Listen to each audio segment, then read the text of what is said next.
así como me lo ha enseñado, en su momento así también lo creí, así, e incluso muchas veces lo he enseñado y digamos, he utilizado esto como consolación para otros padres. Porque es un problema esto. Si unos padres han perdido un hijo menor de edad, un hijo chiquito, es un consuelo para el corazón del padre decirle que sus hijos están en la presencia de Dios, del Señor. Pero el tema es que es más difícil decirle al papá que su hijo ha fallecido, chiquito, y explicarle que, bueno, si esa es tu convicción, que realmente sin Cristo no hay salvación. Pero el gran problema radica en esto, en que, y de hecho, un momento, recuerdo también, porque habitualmente uso mi familia como un pequeño laboratorio, entonces solemos cuando estamos, sea en casa o viaje, lo que sea, de conversar alguna de estas cuestiones. Y un momento planteé esto y mis hijos me plantearon, o alguno de ellos me dijo, cambiaste tu postura. Digo, lamentablemente, sí, por una cuestión elemental, porque hay pasajes de la Biblia, por más que uno le dé la vuelta, no tiene forma de darle, entre comillas, como es presente Romanos 5.12 y toda la explicación que el apóstol Pablo hace en el 5.13 y en el 5.14. Pero cuando uno empieza a profundizar acerca y entender qué es lo que ha pasado realmente en el huerto de Edén, si el pecado de Adán en qué consistió, ¿okay? Que tal vez usted ha escuchado por ahí que alguien enseñando, predicando, diciendo que Adán fue un acto desobedeció a Dios, ¿okay? Y la realidad es que Adán no desobedeció, fue algo muchísimo más grave. Los términos que después la Biblia desarrolla el pecado de Adán, más o menos lo hemos visto, algunos ejemplos acá. Sí, los términos que usa la palabra de Dios son términos que hacen referencia a algo que va más allá de una mera desobediencia. Porque no es lo mismo que un hijo, papá, mamá le da una orden, por ejemplo, decirle, che, ordena tu habitación, y el pibe desobedece. Otra cosa muy diferente es que yo me traiga a uno delincuente a mi casa y los echo a patada a mis padres de casa. Nadie en su sano juicio diría que es igual. ¿Ok? Indudablemente que no lo es. ¿Ok? Entonces, es algo que mis hijos nunca lo van a hacer por más que tengan la tentación, porque saben que soy el abogado de la mafia china, así que se pierden. Entonces, cuestión de yo hago así y me aparece 20 chinos feos, horribles, o más, y lo van a fajar a ellos. Entonces entienden, no es lo mismo que mi hijo me haya desobedecido, que, reitero, ¿por qué este ejemplo? Porque precisamente el concepto romano 1.18 es que a partir de allí el ser humano lo que ha hecho fue, precisamente mediante la injusticia, la segunda vez que usa la palabra injusticia, Romano 1.18, lo que ha hecho precisamente es permanente, constantemente hacer desaparecer la verdad de Dios.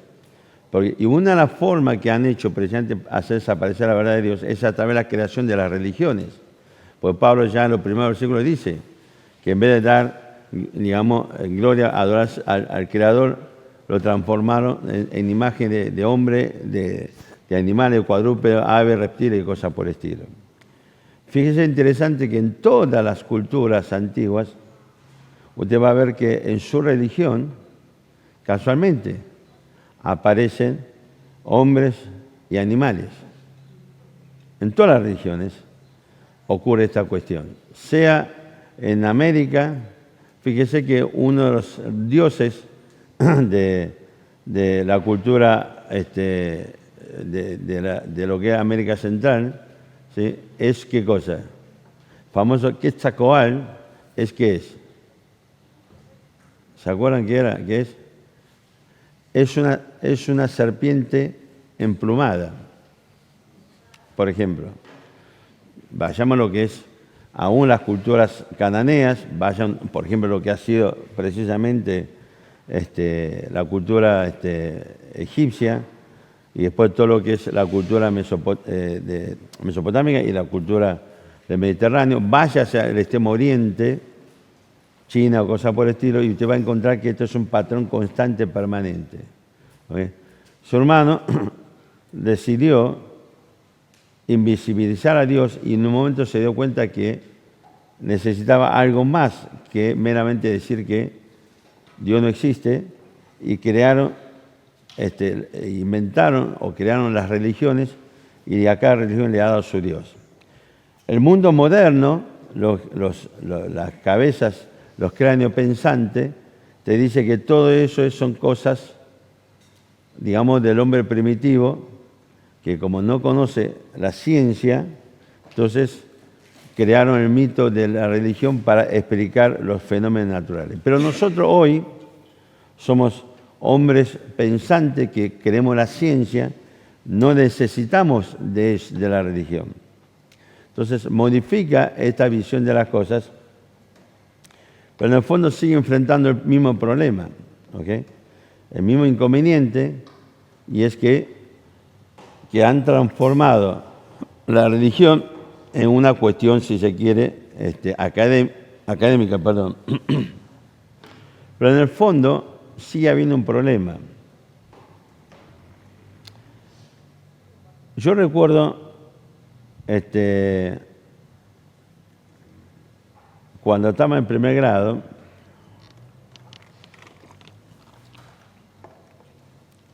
empezó la clase. Yo empecé primer grado a los 5 años, y después tuve que dejar porque vieron que allá, o sea, el invierno es muy crudo y se me congelan las patas, una cosa así. La verdad que me fue imposible seguir, así que volví a los 6 años en primer grado.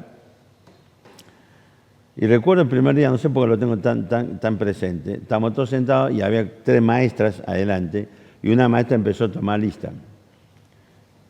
Y todo decía, Cachito presente, Juancito presente. Y de golpe a esta maestra se le ocurrió hacer la aclaración. Y dice, perdón, ojo chicos, yo no soy su maestra, ella es su maestra. A partir de allí nadie más contestó. O sea, no es que nos confabulamos, simplemente dejaron de contestar porque no era la maestra. Porque la realidad es que tu maestra ejerce una autoridad sobre los alumnos, ¿ok? Usted sabe que allá existe lo que se llama, es una versión de Boy Scout, pero dentro de la escuela. El Boy Scout no existe tal como organización de Boy Scout, que vieron que en Estados Unidos básicamente es una organización que está al mando, o digamos lo que está al frente son digamos, cristianos no católicos. La Argentina son, según ya ese catolicismo que está, digamos, al mando de esta organización. Usted sabe que allá en China el tema Boy Scout se transformó en, digamos, como una especie de premio. Cuando algún alumno se destacaba por su conducta, por ser buen alumno, buen estudiante, lo que sea, y su estudio, se le otorgaba esta distinción, y de hecho llegaba a la escuela con el uniforme Boy Scout y el resto respetábamos. Era un hecho de distinción, ¿sí? Y cuando alguien llegaba era orgullo para el chico y para la familia. O sea, es una muestra pública de lo que es este chico realmente. Y teníamos presente muchas veces, ellos u otros tenían como una especie de encargado de clase. El encargado de la clase, el maestro elegía al encargado. Cuando el maestro no estaba, este chico se hacía cargo de la clase y el resto de los alumnos lo obedecían. Así sea en tercer grado. Le digo, ¿por qué tercer grado?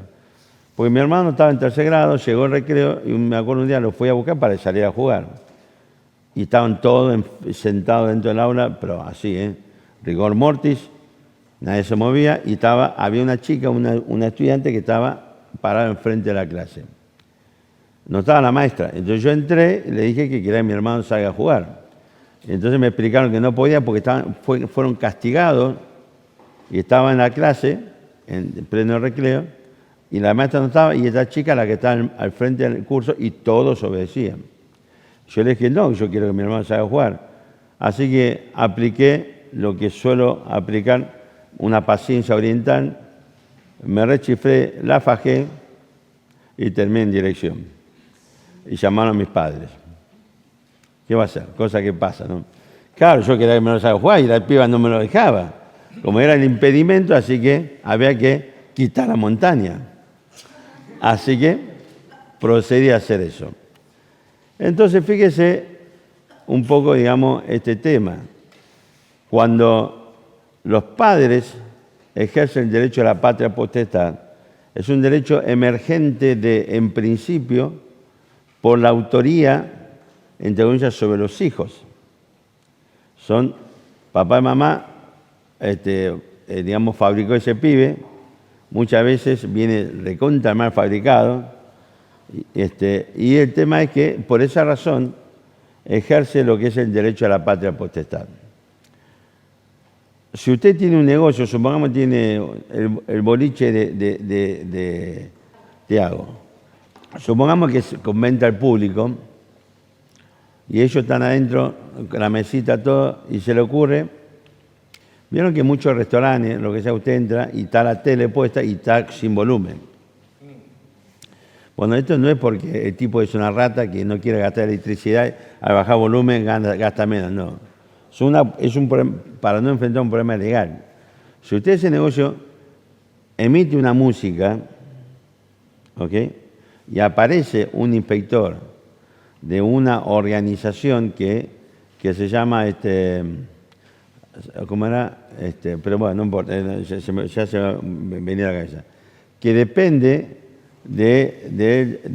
digamos, de lo que sería sindicato, no sé qué cuerno, de que tiene que ver con el registro del derecho de propiedad intelectual. Todos los músicos están afiliados a esta organización. ¿Cómo cuerno se llamaba? Y entonces, ¿qué pasa? Cuando vos pasás una música, ¿sí?, de querer pasar una música, tenés que ir, solicitar permiso y pagar una regalía. Y esa plata va hacia el autor de esa música. El que tiene el derecho recibe todos los meses un dinero, ¿sí?, porque hay gente que quiso utilizar tu música. Ahora, si usted lo pasa y no tiene ese permiso, viene el inspector, te va a labrar una multa, te va una sanción, y después tiene que ir a pagar la multa. ¿Okay? Esto es el famoso tema del derecho de autor. Esto ocurre en todo lado del mundo, menos acá en Argentina. De hecho, hace muchos años atrás, tuvimos una conferencia misionera y justo estaba un hermano que él tenía con la esposa, y tenía una terrible que se llama motorhome, que le digo que es mucho más lujoso que todas nuestras casas juntas, y el tipo se dedicaba a recorrer en las iglesias en Estados Unidos para predicar y para presentar o cantar cosas por el estilo. Ellos cantan o cantaban, por ahí ya está muerto, y tenían muchos de su música grabadas. Y ellos tuvieron esa conferencia, al final de la conferencia me entregan una copia de toda la colección de música que ellos tienen y me entregan una nota diciendo que me autorizaba, ellos daban la autorización para que podamos reproducir esa música. Yo, sin pensar, vi eso, miré y dije, ¿para qué esto? Y acá no sirve para nada esto. Lo dije, pero me salió el alma, y este bueno hermano se quedó con la cara, onda rigor mortis, duro estaba el negro. Y le tuvieron que explicar, no, mirá, fue una broma, que esto, el otro. Porque claro, allá es un tema, digamos, un tema muy, muy grave. De hecho, uno de los problemas, aunque le parezca mentira, una de las razones por las cuales muchas empresas farmacéuticas en el mundo no quieren fabricar en Argentina, ni quiere tramitar la licencia ante ANMAT, que es el organismo dedicado digamos, a dar autorización para todo lo que es la venta o la comercialización de alimentos y de medicamentos, porque usted sabe que la Argentina, cualquier laboratorio, libremente puede reproducir las fórmulas de los medicamentos que traen. Es una batalla legal hace rato que viene dando muchas empresas de medicamentos. Acá en Argentina somos un desastre en ese sentido. Pero el punto es que una de las razones por las cuales los científicos en el mundo entero, el gran esfuerzo que hacen para que realmente encontrar una explicación, ¿sí? Con fundamentación y con prueba de que toda la cosa existió y nunca existió un Dios que creó todas las cosas, tiene que ver con esto. Tiene que ver con el derecho a autor. Porque si Dios es el creador de todo, tiene derecho sobre todos nosotros. Es muy sencillo, muy simple. Si Él es el creador de todo, tiene derecho sobre todos nosotros. Si alguna de ustedes lee Romanos capítulo 9, usted va a ver que Pablo plantea en una forma esta idea, ¿sí? Hablando del vaso, un vaso fue fabricado para honra y otro para deshonra, y el apóstol Pablo dice que los alfareros no tienen derecho para fabricar un vaso para honra y otro para deshonra.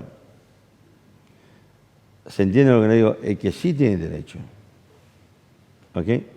Entonces, nuestros hijos también tienen derecho, y tiene aún el derecho, cuando cumpla la mayoría de edad, de modificar, por ejemplo, entre otras cosas, el nombre que mis padres me han dado. Yo puedo ir a la justicia y decir, señor juez, este nombre que me dio es una cargada y lo quiero cambiar. Y lo han cambiado. He tenido un cliente acá, un chino que tenía un terrible restaurante, se llama Toronto, el tipo tuvo muchos años radicado en Canadá, y antes que venza los plazos legales para que él permanezca en Canadá para obtener la residencia, el tipo se rajó ilegalmente y llegó a la Argentina. Y armó un restaurante terrible sobre Rivadavia, casi Avenida La Plata, hoy se llama Le Clef, algo así. Le fueron cambiando el nombre por los juicios. Entonces, tampoco existe más. Se llama Toronto. Es un restaurante que realmente es un libre que se comía muy bien. Y entonces, ¿qué pasó? Un día, y el tipo, para el gobierno canadiense, el tipo seguía en Canadá, pero estaba en la Argentina. De hecho, vino con toda la familia. Un día Argentina firma un acuerdo con Canadá sobre cruzamiento de datos de cuestiones impositivas para evitar precisamente la posibilidad de evasión o lavado, cosas por el estilo. Y entonces el tipo vino a verme y dice, che, ¿sabe qué? Hace tanto tiempo en la Argentina que no quiero seguir teniendo mi nombre chino. Quiero tener un nombre argentino. ¿Y qué nombre quiere? Marcelo. Porque todo el mundo lo llama por Marcelo. No sé por qué, pero lo llama Marcelo. Pero así vieron que hay muchos supermercados que a los chinos le ponen un nombre. ¿Okay?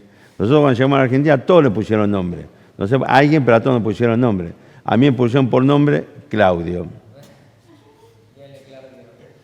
Después cuando apareció el gallo Claudio, y después algunos personajes delante lo llama Claudio, y dije, no, dejate romper lo que no, que cambie mi nombre. Pero el tema fue así. Por ejemplo, mi hermana, la mamá de Ale, le pusieron por nombre Natalia. Mi hermana, la tercera de Florida, era Graciela. La menor que está en Brasil se llama Adriana. Mi hermano menor, el médico que está allá en Misión, le llama Sergio. ¿Sí? Y el otro, el mayor, no me acuerdo bien qué, pero el tipo decidió cambiar y decidió llamarse Luca. Y así le puso a su hijo. Y de ese día odié el nombre Luca. Me genera un rechazo, no sé de qué. Por eso vieron que cuando le digo al pastor Luca, le digo Víctor. Por el rechazo. No me acuerdo qué nombre le han puesto a este loco. Habría que preguntarle después. Pero bueno, el tema es, Dios, si usted es creación de Dios, Dios ejerce dominio y autoridad sobre usted. Yo no quiero entrar en este debate acerca de qué significa el tema, cuáles son los alcances del tema de la predestinación y cosas por el estilo, pero no hay ninguna duda que Dios como soberano creador tiene derecho sobre todos nosotros. ¿Ok? Y por esa razón, unos términos, y es lo que nos revela la palabra de Dios, del pacto adámico con Adán es que Dios en este pacto lo ha constituido a Adán en la cabeza de toda la humanidad, de manera que su obediencia o desobediencia iba a afectar toda la humanidad entera. ¿Ok? Pablo desarrolla un poco este tema en Romanos 11 respecto de Israel, cuando dice que la desobediencia, el pecado o la rebelión de Israel trajo como consecuencia tal cosa, o sea, que es la salvación de los gentiles, por ejemplo.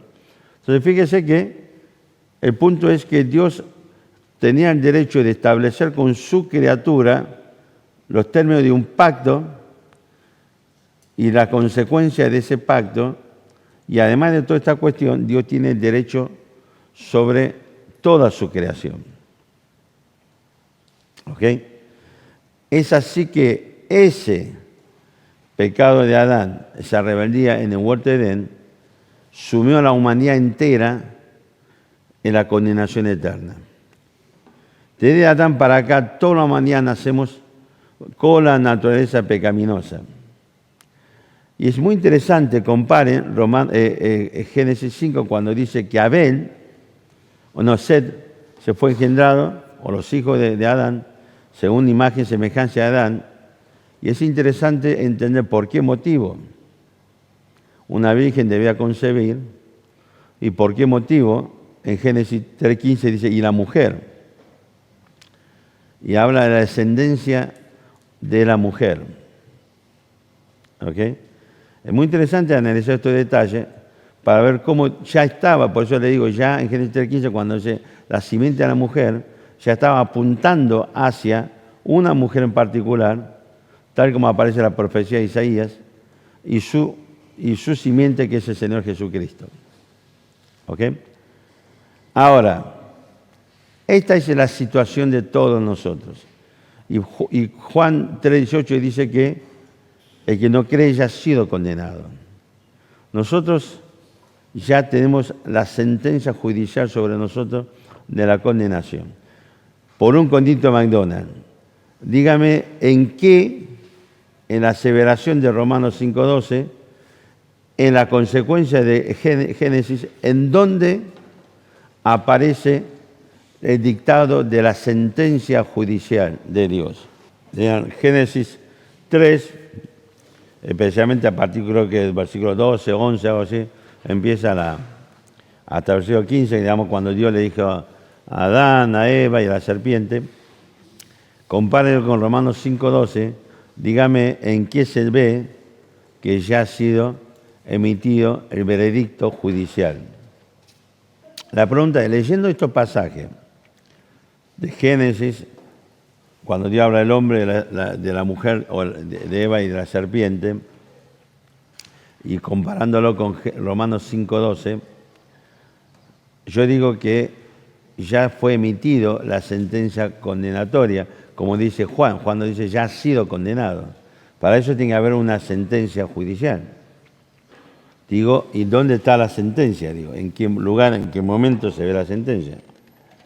O sea, la realidad es que la sentencia está a la vista, especialmente en Romanos 5:12. Quiero que entienda lo siguiente. ¿Se acuerda cuando empezamos con Hebreo? Le digo, uno piensa en ese juicio, está el juez, el jurado, está el abogado defensor, el fiscal o cosas por el estilo.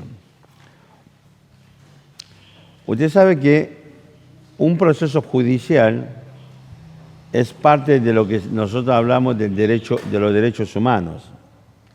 Hablamos de cuestiones como, en términos legales, como el debido proceso, del juez natural y un montón de cosas. Y después, además, el Pacto de San José de Costa Rica nos establece claramente que la posibilidad de una revisión, una instancia de revisión superior, por ejemplo, un juez de primera instancia dictó una sentencia, tiene derecho a apelar a la Cámara, por ejemplo, según la competencia del tema que se está tratando. El Pacto de San José de Costa Rica, o lo que se conoce técnicamente como el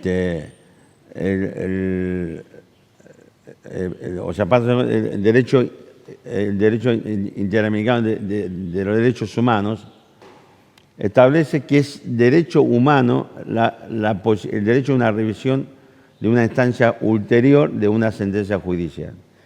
Y está bien, porque el sistema judicial, ¿sí?, en el mundo entero tiene esta posibilidad de revisión. ¿Por qué? Porque en el fondo reconoce algo.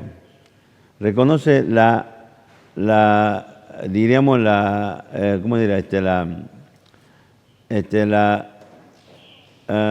incapacidad, si se quiere, humana, o la muy posibilidad humana de equivocarse.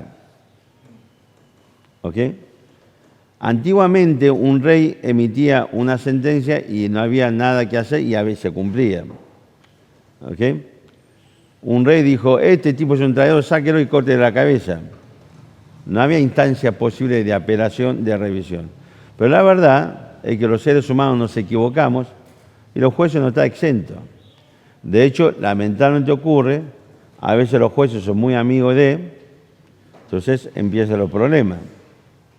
Yo tuve un caso donde, parece mentira, un cliente alquiló un local, decidimos devolverlo con antelación, es decir, al propietario no le gustó, y 4 o 5 meses después que le devolvimos, el tipo tiene un hijo que era juez, digamos, de lo contravencional de la capital.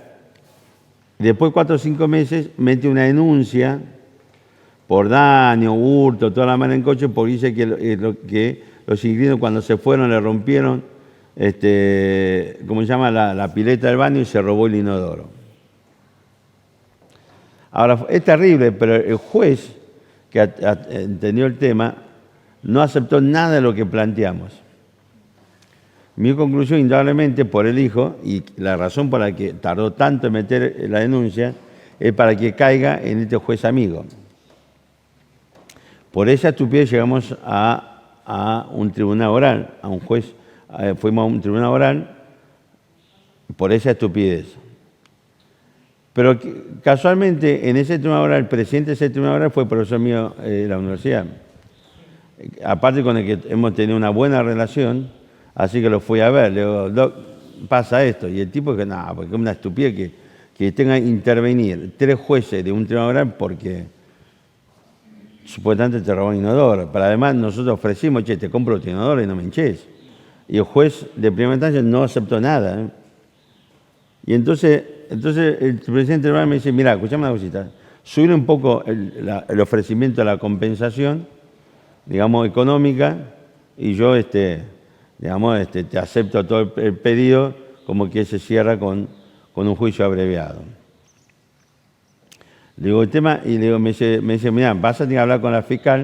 Le digo, no hay problema porque la fiscal es una muy buena colega que me debe favores, así que la fui a ver, le digo, ¿te acordás cuando te di una mano? Sí, bueno, yo voy a pedir esta cosa y aceptármelo, sin ningún problema. En el medio del juicio, recuerdo que era un caos, me mato la risa, el abogado con el denunciante no quiere aceptar nada de los negros. Y entonces un momento el presidente me mira, me pasa por la mano, me dice, me hace así, o sea, me dice, subir a 5.000 pesos el tema de cosas de la compensación económica. Le digo, bueno, listo. O sea, entonces le digo a mi cliente, che, vamos a subir a 5.000 pesos. Me dice, no, pero ya está, el juez me lo está diciendo, o sea, subir a 5.000 pesos, se acabó y cerramos el tema acá. Y entonces, ¿qué hizo? El juez en un momento le da, o sea, alego, le da intervención al fiscal, y el fiscal dijo que estaba de acuerdo con todo lo que había planteado, y el juez dijo, bueno, listo, ya está. Vino la sentencia y se cerró el caso ahí. El tipo estaba recaliente. Cuando salimos del juzgado, del tribunal, en un momento me acerco a saludarlo, le digo, la próxima vez averigüe qué contacto tiene el abogado de la otra parte. Así que, y me fui. No, ya está, si todo el mundo sabe que el tipo hizo la denuncia allí porque era amigo del juez. Entonces puede pasar esta cosa. Es más, he tenido que le pedí a los hermanos que oren, fin del 2024, tuvimos una audiencia, un debate oral por un juicio por una violación, una doble violación y cosas por el estilo, un pibe que enfrentaba la posibilidad de comerse mínimo 10 años en cana. Y es un hecho que no ha ocurrido. Es más, el juez de primera instancia y la fiscal era militante de los movimientos feministas. Y la justicia argentina, lamentablemente, existe lo que se llama perspectiva de género. Entonces, todo lo que dice la mujer es verdad, no tiene que demostrar absolutamente nada. Y la fiscal, como militaba en esta ideología, y el juez más o menos lo mismo, maldito infeliz, lo que sea, pasó lo mismo. Prueba que ofrecíamos, prueba que te lo tiraba atrás. Así que la estrategia fue apurar el proceso y llevarlo a una instancia, digamos, ante el tribunal oral. Y finalmente yo dije, bueno, vamos a ir a juicio porque lo gano, porque con las pruebas que hay no hay forma de que pueda sostenerse esta acusación. De hecho, pobre pibe se comió 18 meses en cana, no nos daba la excarcelación y recién en el tribunal oral nos dieron el arresto domiciliario. Y la realidad es que las pruebas, y yo un momento hablo con el fiscal de juicio y le digo, doctor, va a llevar adelante la acusación porque no quiero ofenderlo, pero digo, las pruebas se caen solas. Digo. El tipo me dijo, mire, la posición de la Fiscalía General es que en estos tipos de juicios tenemos que sí o sí acusar. Ok, vamos. Y la verdad es que, y yo le digo, la verdad es que tiene una presión muy grande, porque usted entienda esto, si llevo adelante, digamos, la defensa de forma equivocada, ejerzo o fallo la estrategia, el tipo se come mínimamente 10 años en cana. Es terrible. Y la mujer que lo acusó, la piba que lo acusó, una terrible desquiciada, una loca de la guerra. Así que el tema es que cuando en el anécdota fiscal fue cuando realmente respiré, porque el tipo, o sea, de 10 pruebas se agarró de uno que parecía que le daba la razón. Y todo esto se llevó adelante porque el juez y la fiscal que intervino en la instrucción del caso, por una cuestión de ideología, de la ideología género, llevó adelante todo el proceso y no quería alargar ni por casualidad. Y sí o sí quiere acusarlo. Así que esto ocurre con nuestra justicia. Entonces, si vos no tienes la posibilidad de una revisión posterior, que otros jueces vuelvan a mirar el caso, podemos estar sujetos a un montón de arbitrariedades y un montón de injusticias. Esto ocurre con la justicia humana. La justicia divina no es así. Porque no es que Dios habilita una instancia de debate para ver si un acto violó o no la justicia divina o la moral divina. ¿Sí? La moral y la justicia divina es perfecta. Dios es perfecto. Si usted lee Salmo 19, dice que la ley de Jehová es perfecta, algo así, el estatuto de Jehová y así sucesivamente. Salmo 19 hace toda una descripción sobre lo que es la ley de Dios. ¿Ok? Entonces, la sentencia judicial de Dios es inmediata. ¿Sí? A no ser que usted sea capaz de acusar que Dios puede equivocarse, Dios puede ser influenciado por alguien, entonces no hay forma de aceptar que la sentencia judicial de Dios pueda contener errores o cosas por el estilo. Es más,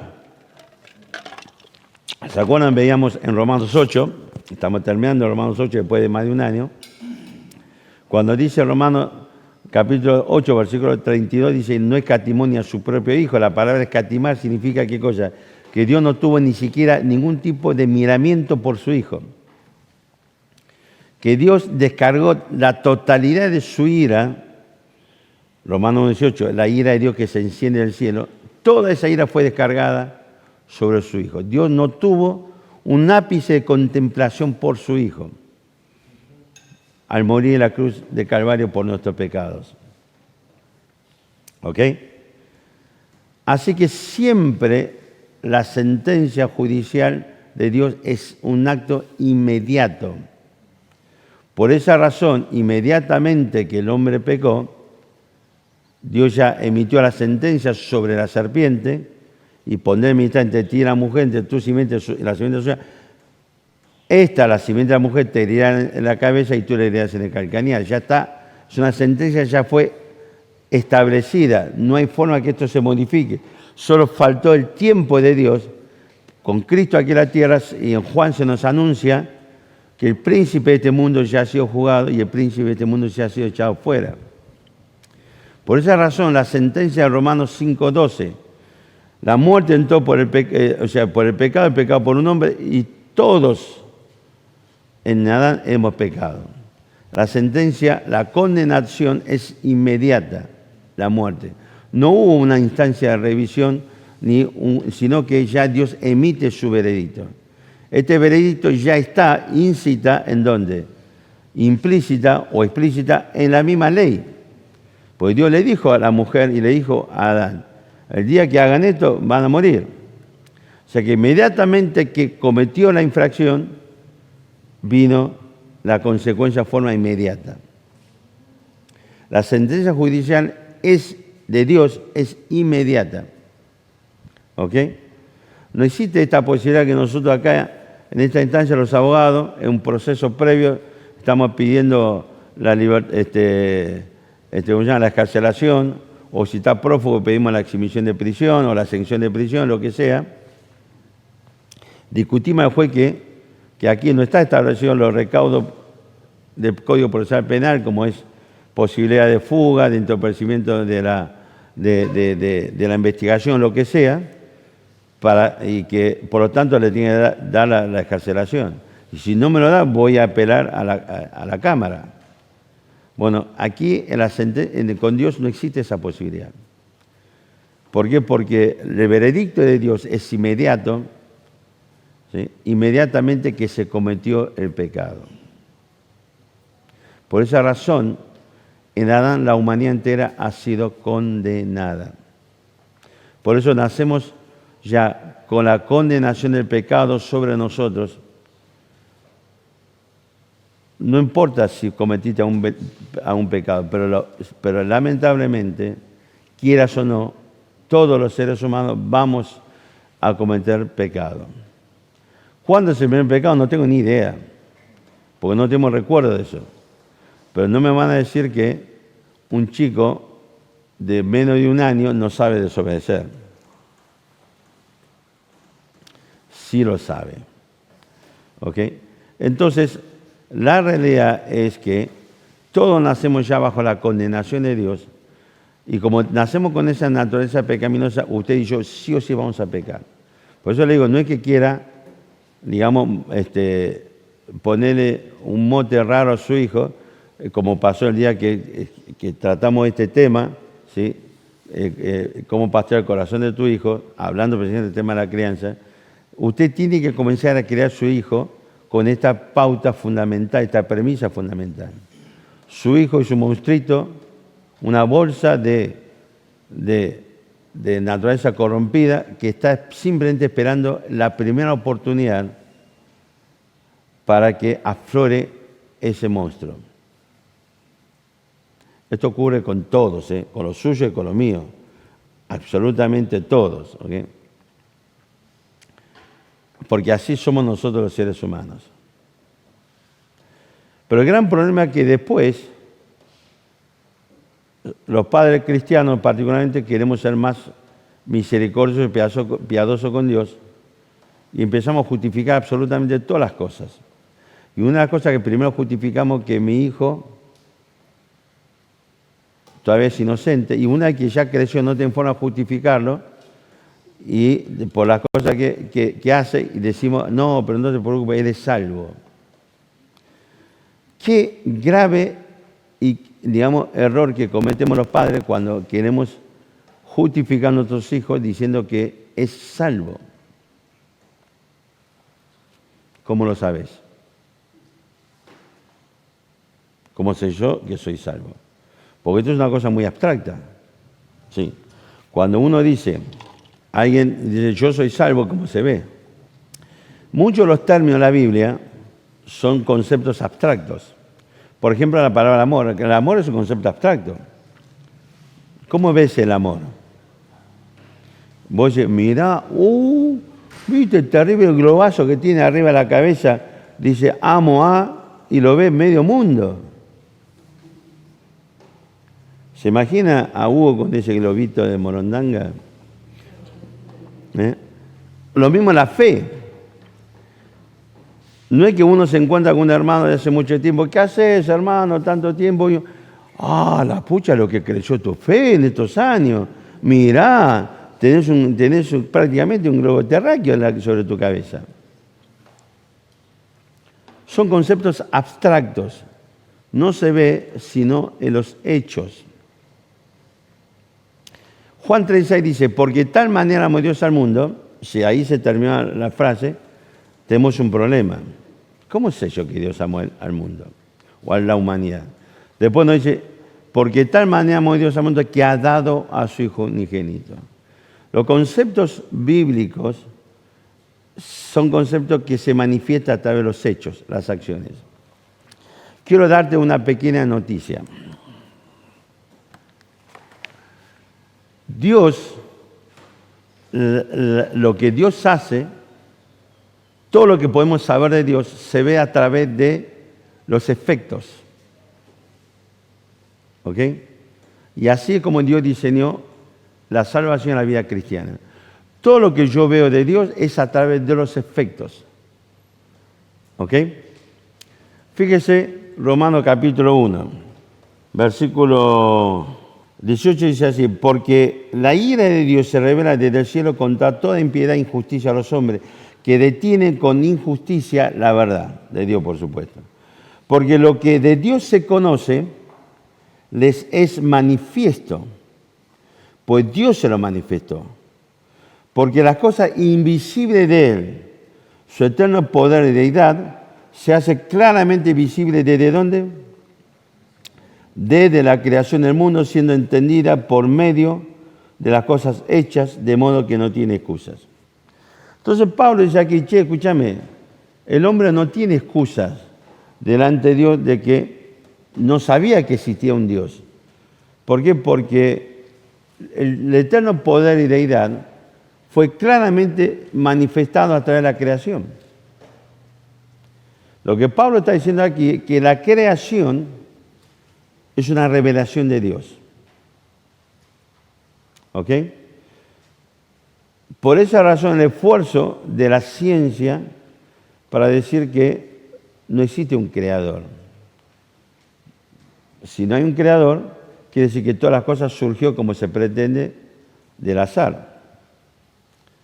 Se pretende que en esa tierra primitiva de hace 4.000 millones de años, que era un caos, con, digamos, con poca cantidad de agua, pero agua que no contiene los mismos elementos que son el agua que tenemos hoy nosotros, una tierra con poco oxígeno, una tierra con grandes, digamos, movimientos geológicos y cosas por el estilo. En algún momento, por azar, una molécula inorgánica, es una molécula sin vida, pegó un salto cuantitativo expuesto hasta la enésima potencia, pasó a tener vida. Y ese ser unicelular se fue, entre comillas, multiplicándose, fructificándose, y comenzó un largo proceso de evolución. Y en algún momento la vida que comenzó en el mar, si la tierra se empezó a estabilizar, empezó a modificarse la composición de la atmósfera y empezó a llenarse de oxígeno. Eso permitió que estos bichos salgan de alguna forma, entre comillas, de las aguas y empezó a comenzar a poblar la tierra seca, entre comillas. Por supuesto, en este proceso también la evolución se fue parte hacia la vida vegetal. Por esa razón andan diciendo por ahí que nosotros somos primos de los árboles. Hasta me cuesta aceptar que Dani, David y Ale son primos de Yara.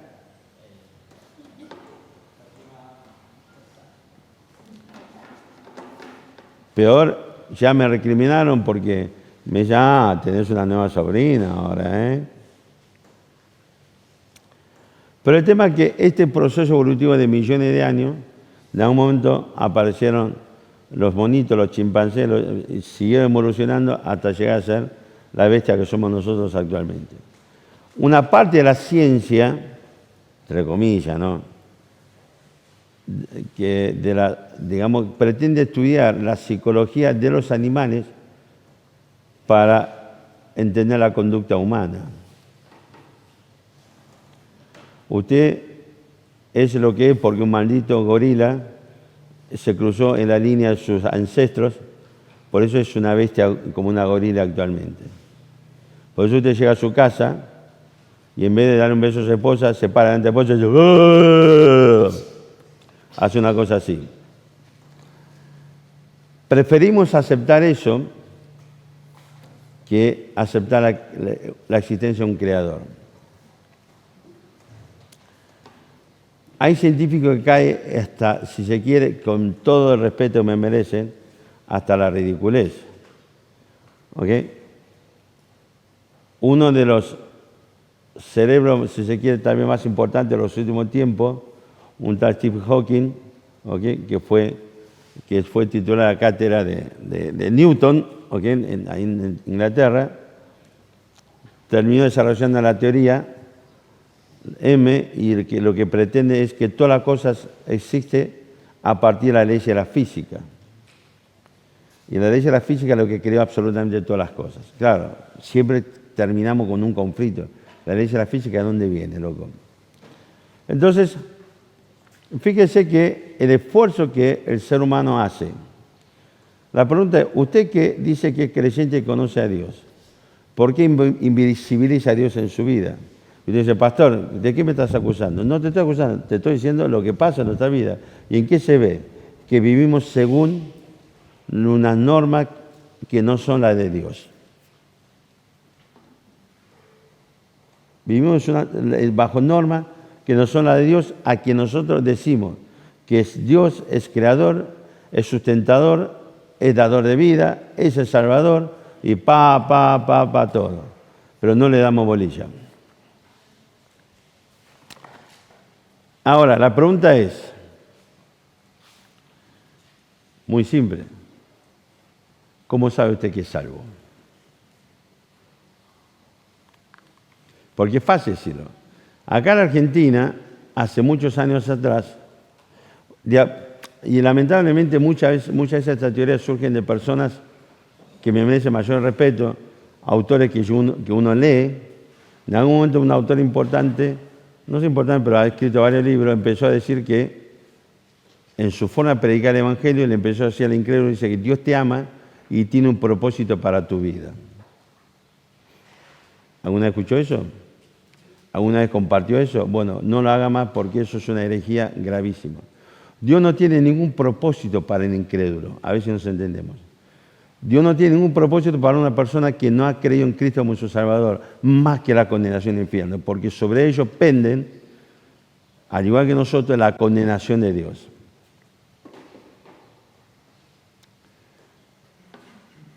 Lo mismo que en la vida real ocurre cuando alguien está en cana. Lo único que quiero como padre es que pueda pasarlo tranquilo en la cárcel y que conserve su vida y pueda obtener prontamente la libertad. En el caso de la sentencia de Dios no hay libertad posible. La condenación es eterna. Como son eternas las leyes de Dios, como son eternas la persona de Dios. ¿Ok? Menos que la eternidad es una afrenta a la santidad y a la moral de Dios. ¿Eh? Así que el punto es esto.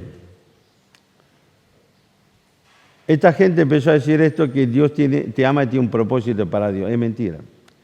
Hace varias décadas también llegó a la Argentina otra herejía que es el simple oracionismo. Invitamos a la persona a orar para recibir a Cristo. Discutiremos si una persona puede recibir a Cristo o no. Es un tema que hay que analizarlo bien. ¿Ok? Que realmente nuestra voluntad tiene tal tal entidad, la voluntad de una persona caída, muerta en su delito y pecado, como Efesios 2:1 nos dice, nos expresa, una persona que lo único que le espera es la condenación eterna, que no tiene ninguna relación ni con Dios, la voluntad del hombre tiene una entidad de tal magnitud que Dios tiene que obedecer. Y si yo te quiero recibir, vas a venir y vas a dejar que yo te reciba. Vamos a tener que discutir un poco sobre eso. Pero el punto es que este concepto simple oracionismo significa que si alguien oró, es salvo. Le conté muchas veces, recuerdo que un día invité a una compañera de la facultad, aceptó, fue conmigo a la iglesia. Había una actividad especial, ella fue. Después de la reunión, un joven la cruzó y la sentó y abrió la Biblia, empezó a, compartir el Evangelio. Hubo un momento que la miré y la chica levantó los ojos, su vista me miró con una súplica desesperada. La súplica, sácame de acá, por favor. No movió un dedo. Al rato vuelve a mirar y veo que ella había agachado su cabeza y estaba orando. Cuando termina, este joven se acerca y me dice, felicitaciones. ¿Por qué? Digo, tu amiga creyó en Cristo como su Salvador. Todo es posible, qué sé yo. Al rato llega la chica. Me tiene podrido este tipo, Hasta que yo no acepté orar con él, no me dejaba en paz. O sea que lo hizo para liberarse. Pero para este joven, ella creyó en Cristo. Yo conocí un pastor que después de cada predicación, el tipo agarraba al final de su vida, anotaba fecha y día, la fecha y ponía un número. ¿Qué es lo que anotaba? Porque después decía que salvó a 40 personas. O sea, que entonces, cuando después de la predicación hace un llamamiento de que quiere recibir a Cristo, levante la mano, y entonces anotaba todo lo que levantaba la mano, y para él eran todos salvos. Tenía una vecina que la relación con ella, con toda la familia, digamos, por ciertas circunstancias, tenía una buena relación con toda la familia. Ella, un día domingo, tenemos también una campaña en la iglesia, la invitamos a la iglesia y ella fue y supuestamente después de la reunión oró. Conflictos familiares, lo que sea, porque después que oró no hubo más novedad de nada, ¿no? Conflictos familiares posteriores, ella se separó, se mudó. Mucho tiempo después, cuando comenzó, ¿se acuerdan? Los más viejos se tienen que acordar, en una época se hizo famoso aquí el famoso tema de los strippers masculinos. Había hasta un boliche, ¿ok? Famoso el Golden. Mirá.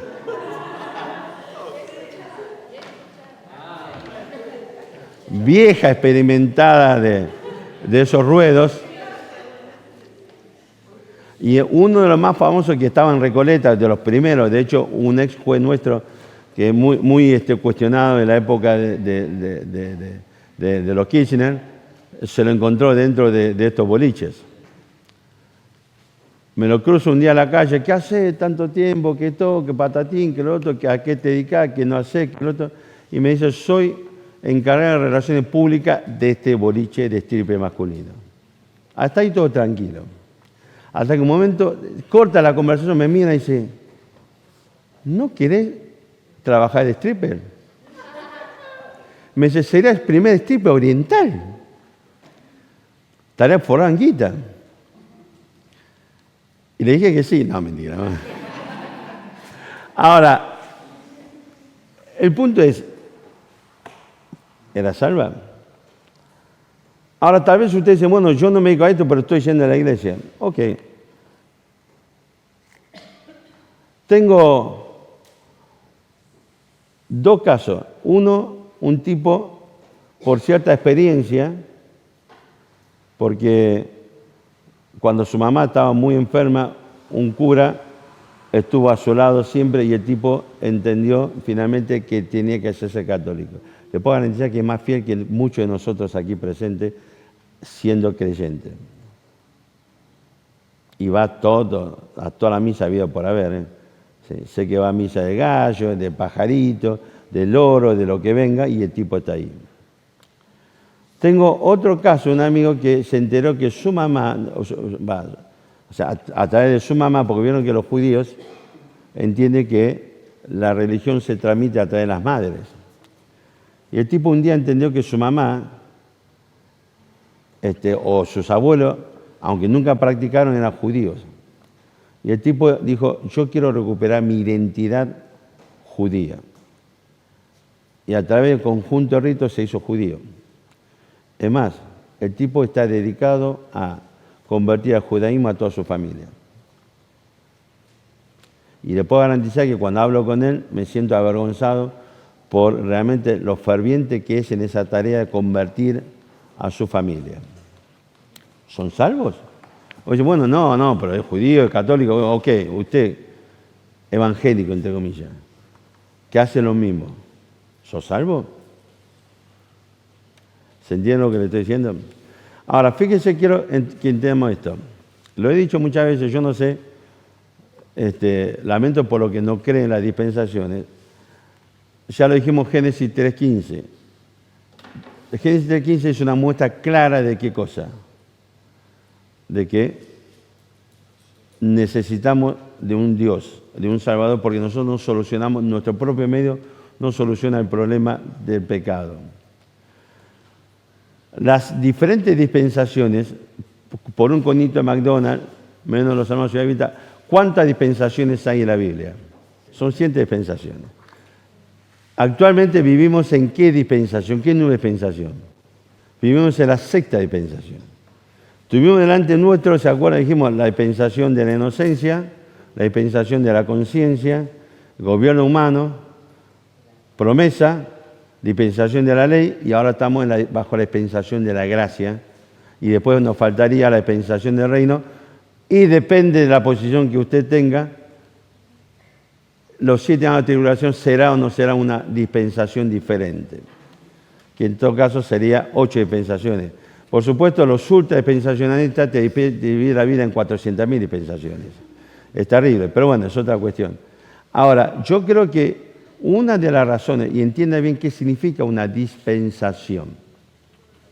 La palabra dispensación viene del griego oikonomía, significa economía. Tiene que ver con la administración. Son tiempos donde Dios administra la relación con el hombre bajo diferentes pautas, diferente a la anterior. Pero siempre es la misma situación. Es la fe en el Cristo, Señor Jesús, para salvación, y el fracaso del hombre, y consecuentemente todas las dispensaciones siempre termina en juicio. De hecho, la dispensación de la ley termina en juicio. ¿Qué juicio? En el juicio de la cruz. En la cruz termina la dispensación de la ley, en el juicio de la cruz. No quiero entrar a meter púa, pero ¿qué hago con lo que dice que la iglesia nació durante el ministerio terrenal de Cristo? O sea que se cruzó las dos dispensaciones. ¿Qué pasó acá? Pero bueno, eso es otro tema. Ahora, fíjese un detalle. Todas las dispensaciones nos demuestran algo. Y todo el Antiguo Testamento es un gran monumento a la imposibilidad y al fracaso del ser humano de pretender cumplir la ley, la moral, la justicia de Dios. El hecho de que cada dispensación termine en juicio significa es una clara evidencia de la imposibilidad del ser humano, bajo la administración que sea, de no poder cumplir con las normas de la justicia divina. ¿Ok? Bajo la gracia no es la excepción. Busquen Juan capítulo 14.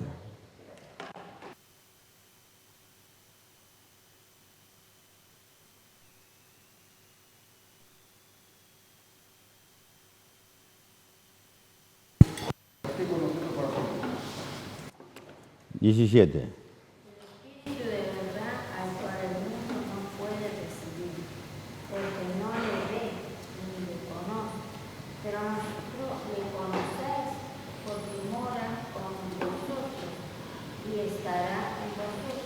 Fíjese qué interesante lo que ocurre aquí. Lo que hemos dicho ya en otros estudios en Ciudad Vita, y es que Juan, el Evangelio de Juan, a partir de que conocido como el Evangelio Universal, que es que es diferente a lo que son los evangelios sinópticos, que son los otros tres evangelios, del capítulo 13, versículo 30, hasta el capítulo 17, es una descripción del tiempo actual de la Iglesia. Comienza precisamente Cristo una vez que se fue Judas y quedó precisamente los 11 apóstoles.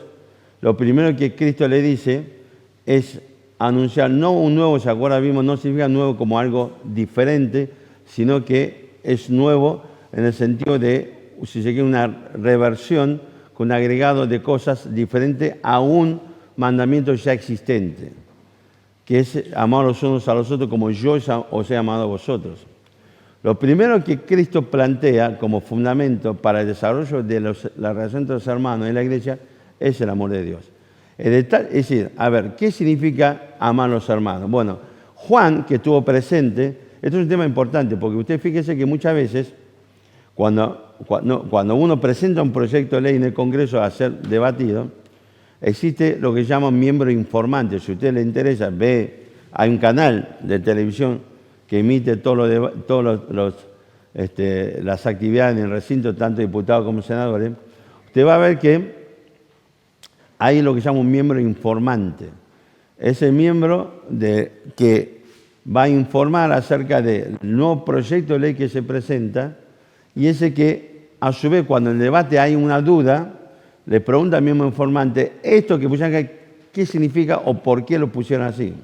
Y el tipo da la explicación. Y todo eso queda asentado bajo lo que se llama una versión taquigráfica y queda guardado. De tal manera que muchas veces un juez, cuando tiene que fallar, para entender el significado que le quiso dar el legislador a esa norma, va a buscar la versión taquigráfica. Che, ¿qué quiso decir este tipo en su momento con esta frase? Y entonces muchas veces una sentencia judicial, el juez dice, la voluntad del legislador fue tal cosa. Entonces yo fallo en tal sentido. Juan es uno de los testigos presenciales en esa última cena. Ese que estuvo recostado, ¿sí?, en el pecho de Cristo, era el miembro más joven de sus apóstoles, ¿okay? Fue a quien finalmente Cristo le encomienda el cuidado de su madre, que es María, y así esto lo ocurre en la cruz, ¿okay? No tiene otro significado, porque hay una secta llamada los Rosacrucistas, le dieron una explicación psicodélica impresionante. Si a alguien le interesa, aunque sea como una primera aproximación hacia algunos pensamientos, ideas de diferentes sectas, hay un libro muy antiguo, viejísimo, pero para mí sigue vigente, muy interesante, que se llama ¿Cuál camino? Y es un libro que explica un poquito la diferente postura de las diferentes sectas. ¿Okay? Léalo, porque si quiero considerarlo, que es muy interesante. Entonces, fíjese que Juan estuvo presente y nos explica qué quiso decir con amar los unos a los otros como yo os he amado a vosotros. Entonces, su primera epístola, Juan va a decir, el que no ama a su hermano no es nacido de Dios. Punto. Una sentencia lapidaria. Es inconcebible la inexistencia del amor de Dios para el hermano si vos sos salvo. O sea, esto es un concepto comunitario que Cristo desarrolla allí, y aparte de eso empieza otra cuestión. Uno, lo primero que le promete también Juan capítulo 14, ¿qué es? Que voy a preparar lugar para vosotros y después va a venir a buscarlo. Y todo esto termina Juan 17 con la oración intercesora de Cristo, ya enseñando, manifestando claramente su ministerio actual en la presencia del Padre por la Iglesia. Pero Juan capítulo 14, versículo 16 dice que va a rogar al Padre para enviar otro consolador. Igual, mañana vamos a ver algunos versículos más de Juan sobre este tema. Simplemente le digo una cosa para terminar. La palabra consolador viene del griego parakletos o parácletos. significa literalmente uno que es llamado al lado de otro, por la palabra kletos, ¿ok? Es término griego, o la raíz es llamar. ¿Se acuerdan? Vimos esto en Romanos 8, cuando ya a lo que conoció llamó, ¿ok? Es el acto que Dios utiliza, es el acto que Dios realiza para convocar a quien Él quiere convocar. Por ejemplo, Juan 10 dice que el pastor de las ovejas dice, llama a sus ovejas por su nombre y me reconoce. ¿Ok? Él llamó, Mateo 10, llamó a los 12 discípulos que a la postre fueron los 12 apóstoles. ¿Ok? Entonces, Paráclito es alguien que es llamado al lado de para ayudar. Ese es el concepto. De hecho, se lo digo nomás simplemente, y seguimos mañana, y es lo siguiente. El término Paráclitos o Paráclito lo utiliza la Biblia tanto respecto del Espíritu Santo como respecto al Señor Jesucristo. Y en ambos casos se refiere al ministerio actual de Cristo y del Espíritu Santo en este tiempo de la Iglesia. Es decir que ambos, Cristo y el Espíritu Santo, fueron puestos para interceder por su Iglesia. ¿Ok? Busque cuál es el versículo que usa este término para referirse al Señor Jesucristo. Búsquelo, mañana me lo dice. ¿Ok? Pero el tema es que Dios, simplemente para adelantarles esto, Dios sabe que nosotros, al igual que todas las dispensaciones anteriores, también vamos a fracasar en este intento de cumplir las normas de Dios. Por eso en el tiempo presente Dios puso a alguien para interceder por nosotros, y dice Pablo en Romanos 8, que es el que nos ayuda en nuestras debilidades. ¿Ok? Así que con esto en mente terminamos, y esto es importante entender para lo que vamos a ver ya a partir de mañana hasta el final del campamento, que tiene que ver con las evidencias de la salvación. Porque una de las herejías que introduce, por ejemplo, el simple oracionismo, y dice que lo que importa es que la persona oró y entonces es salvo. Y después es un tema de cada uno. ¿Será así? Ok. ¿Y para qué entonces Dios manda al Espíritu Santo? Para que cada uno haga lo que se le canta la gana. ¿Será así? Vamos a ver. Pero Dios ya, Cristo ya, Juan capítulo 14, en el comienzo de este periodo, hasta capítulo 17, promete que va a enviar, acá dice el Padre, va a enviar otro consolador, que es el Espíritu Santo. ¿Okay? Y mañana vamos a desarrollar un poco más toda esta cuestión. ¿Okay? Así que un hermano que quiera orar y estamos terminando.